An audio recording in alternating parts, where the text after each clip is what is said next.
for comprehensive evaluations. Wonderful. Derek, please go ahead. A little bit more on the same, actually, because I think the issue of what do we mean by comprehensiveness has been very nicely tested by a number of the questions around the floor, and quite rightly. And I think the point we were trying to make when it was first adopted by the group was that so many of these evaluations were trying to be all-encompassing in one go. And I think one of the lessons that comes out is that it's entirely right that issues of institutional performance or development impact and other supportive elements need to be investigated. The dilemma is that if you try to do it all under one umbrella, there isn't the time to reflect, to learn the evidence from the evidence that's coming forward in any of those areas, which would then inform the way in which you examine other aspects of the organisation. And I think the concern I would have is not that the evaluation shouldn't be comprehensive, but that there should be a more structured and perhaps sequential way of handling the material so that you can build on what you know about the institutional performance in order to investigate more about development impact and effectiveness. Thanks very much. Indran, can I give the floor to you? A quick point. I echo what Caroline has said, but I also want to support Elliot's point that evaluation capacity evolves. And in this process of evolution, multiple modalities may be used in order to bridge the gap. And sometimes the comprehensive evaluation bridges the gap in an institution when we don't have proper independent evaluations. Before we get to the point where ultimately it's independent and credible.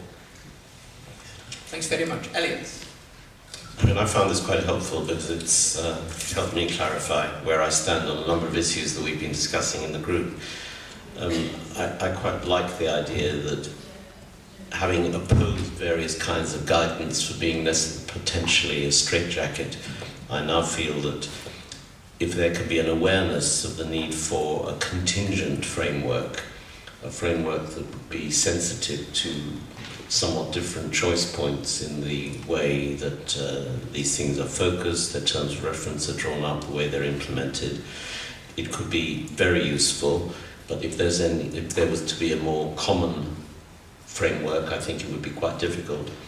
The second thing is that it's highlighted for me something we haven't talked about, which is the makeup of teams and skills and the contracting process. I've observed not only in the activities I've been involved in, but in others that I've been on advisory positions or in management roles, that the way teams are put together often driven by perhaps bureaucratic procurement rules or time pressures or complex procedures, which means that you don't always get the best team together. And in fact, it may not be possible to know what the best team is at the time the work begins. So how you structure the makeup of the teams seems to be an important issue. The need to highlight institutional and organizational frameworks as well as perceptual data or normal notions of performance. I think there's a set of skills which I wouldn't confine to the McKinseys of the world. I would say that there is somewhat greater knowledge about organizational understandings beyond the world of McKinsey, but it's a very important area to capture in all of this. And finally, it would be quite useful if the guidance that we move towards includes specific consideration of not only independence, but engagement, independence, and the roles of the evaluation team and internal actors in an open way, which is open to the kind of evolving framework that Indran was referring to and to the diverse realities in the different organizations. Thank you very much. Bob? Well, to me, what this whole discussion we had, and very good questions we had, strengthened the case for applying the Paris Declaration to ourselves and really taking it seriously. And unfortunately, the cases we looked at, most of these evaluations did not really pay enough attention to that. Not only in terms of the agenda of individual organizations, whether they adapt to an aid architecture which makes sense, but even in the way the evaluations themselves are being carried out. I mean, ideally, we have a need, the moral equivalent of profit and loss statement or balance sheets and so on, we should be having the units in charge of evaluation in all these organizations being able to produce annually. That, it seems to me, is a vision. I mean, to me, I think that's what Ted was implying, that we really need to have in every organization, development organization, an independent evaluation function which is able to produce the accounts and audit the accounts, the development accounts, in terms of the Millennium Declaration or in terms of MDGs or whatever comes after that. I think that is really the vision we should all aim at.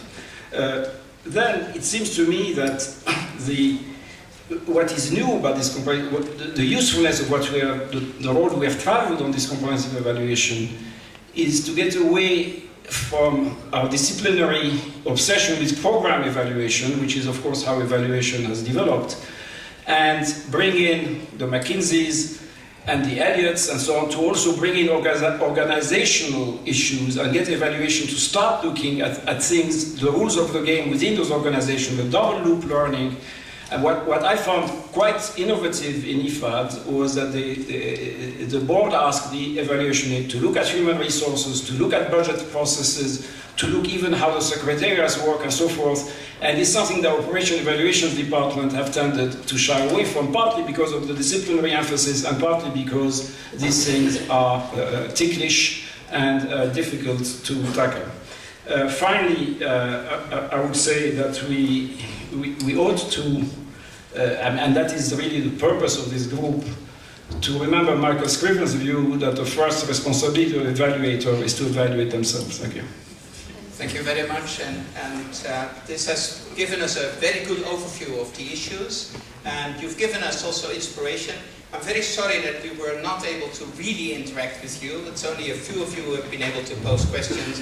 When we were invited to do this panel, we thought we would have a small room with just a few people where we would have a strong interaction. With a large audience like this, it's not really possible. But the good news is you can actually interact.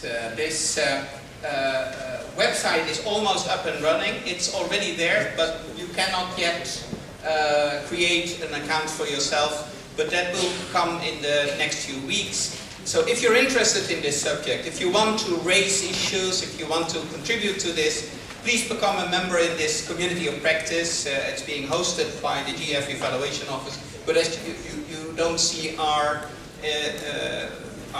logo anywhere. This is really a community of practice that needs to discuss this together. So I invite you to come to this website, and I would also like to invite you to join me in an applause for the panel who have